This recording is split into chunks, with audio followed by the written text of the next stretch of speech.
তারিখ অভিষেক বন্দ্যোপাধ্যায় আসছেন ঠাকুরনগর ঠাকুরবাড়িতে, কি বলবেন?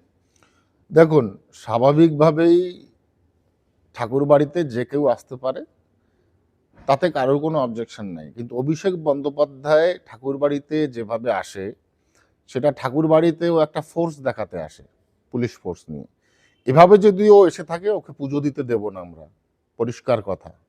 কোনোভাবে ওকে পুজো দিতে দেব না এইভাবে যদি ও আসে। কি কর্মসূচি রাখবেন? ওর ওর ধিক্কার মিছিল চলবে, হাজার হাজার মতুয়া জমায়েত হবে, ধিক্কার মিছিল চলতে থাকবে। মতুয়াদের পাশে থাকার বার্তা দিতে আসছেন ঠাকুরনগর ঠাকুরবাড়িতে। ওদের মতুয়াদের পাশে থাকার কোনো দরকার নেই।